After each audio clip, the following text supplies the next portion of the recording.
Hello बच्चों, चलिए प्रश्न को पढ़ते हैं और समझते हैं। मान ज्ञात कीजिए, हमें एक समाकलन दिया है e की घातांक m टेन इनवर्स x और बटे में है 1 प्लस x की घात 2 और पूरे की घातांक 3 बटा 2, अर्थात हमें इस फलन का समाकलन करना है। प्रश्न को हल करने से पहले प्रश्न के लिए हम मुख्य अवधारणा लिख लेते हैं। तो प्रश्न की मुख्य अवधारणा, जिसकी सहायता से इस प्रश्न को हल किया जाएगा। मुख्य अवधारणा, देखिए मुख्य अवधारणा में हम सबसे पहले समाकलन में एक सूत्र लिखेंगे जिसका प्रयोग इसमें होगा। यह होता है समाकलन e की घातांक ax cos bx dx। इसका जो समाकलन होता है वह होता है e की घातांक ax और फिर बटे में आता है a का वर्ग प्लस b का वर्ग, उसके बाद a cos bx, उसके बाद होगा प्लस, ये होगा b sin bx। यह सूत्र है, इसका प्रयोग हम इस प्रश्न में करेंगे। उसके बाद हम प्रतिस्थापन विधि का भी प्रयोग करेंगे, याद रखें आप इसमें प्रतिस्थापन विधि, अर्थात प्रतिस्थापन की आवश्यकता भी हमें इसमें पड़ने वाली है। चलिए प्रश्न को हल करते हैं। प्रश्न को हम सबसे पहले i के बराबर मान लेते हैं। तो माना हमारा जो प्रश्न है वह i के बराबर है, तो यह होगा e की घातांक m टेन इनवर्स x और बटे में 1 प्लस x की घात 2 और पूरे की घातांक हो जाएगी 3 बटा 2 और dx।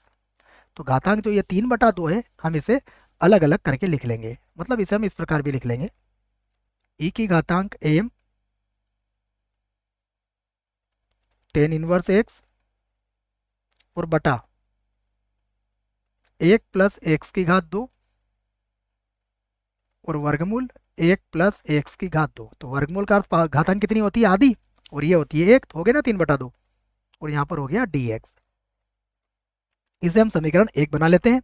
अब देखिए हम ये कह सकते हैं कि टेन इनवर्स x का जो अवकलन होता है वो होता है 1 बटा 1 प्लस x की घात 2, तो ये यहाँ पर मिल जाएगा हमें। तो इसीलिए हम इसमें प्रतिस्थापन करेंगे। तो माना टेन इनवर्स x बराबर कितना मान लेंगे, हम t मान लेंगे। तो अब देखिए टेन इनवर्स x का जब अवकलन करेंगे x के सापेक्ष, तो ये होगा 1 बटा 1 प्लस x की घात 2 और t का अवकलन करेंगे तो dt बटा dx हो जाएगा। तो यहाँ से देखिए dt का मान कितना आ जाएगा, dt का मान आएगा हमारा 1 प्लस x की घात 2, ये तो बटे में था, और ऊपर कितना हो जाएगा dx और बराबर कितना होगा dt। तो ये हमारे पास dt का मान आ चुका है।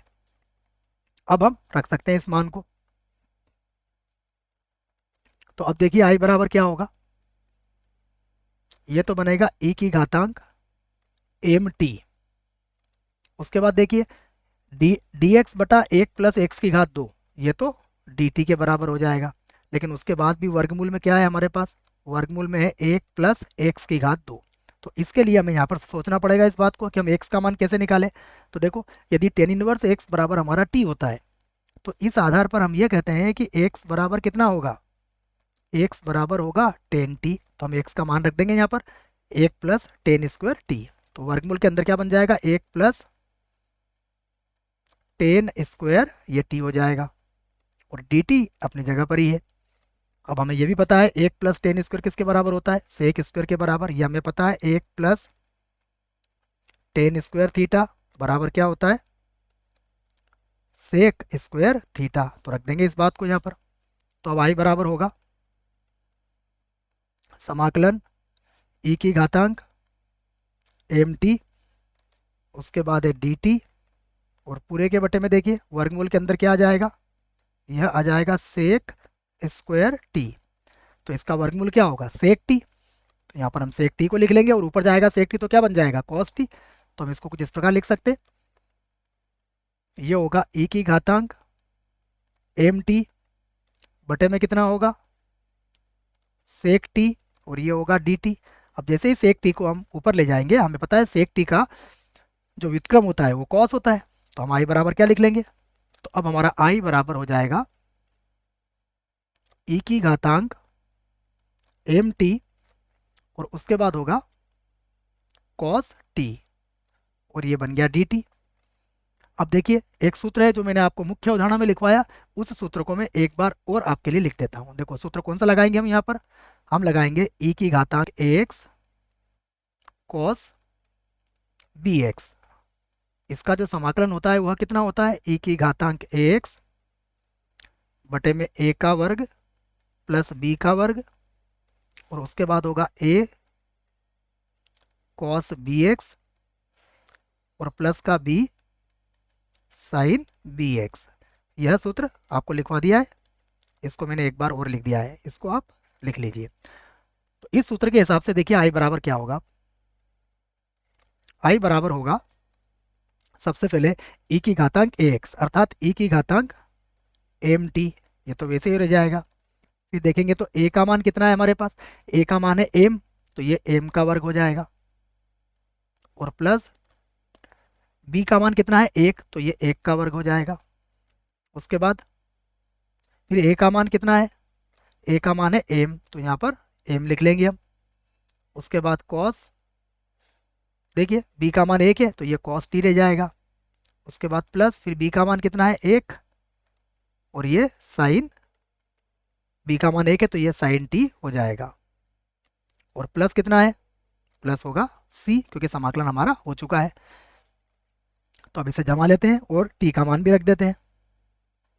तो ये होगा i बराबर e की घातांक m, और t का मान रखेंगे, t का मान क्या था, tan इनवर्स t, ये t का मान था। tan इनवर्स t नहीं बच्चों, x है ना, tan इनवर्स x, इसी को तो माना था हमने t, तो ये होगा tan इनवर्स x। और देखो पूरे के बटे में क्या आएगा, 1 प्लस, और ये हो जाएगा m का वर्ग, और यहाँ पर होगा m cos, और t का मान कितना था, t का मान है tan इनवर्स x, तो ये हो जाएगा tan इनवर्स x, और प्लस यहाँ पर भी हो जाएगा sin, और t की जगह कितना रख देंगे हम, tan इनवर्स x, और प्लस कितना हो जाएगा, c हो जाएगा। यही हमारे प्रश्न का उत्तर होगा। आशा करता हूँ आपको इस प्रश्न का उत्तर समझ में आया होगा। धन्यवाद।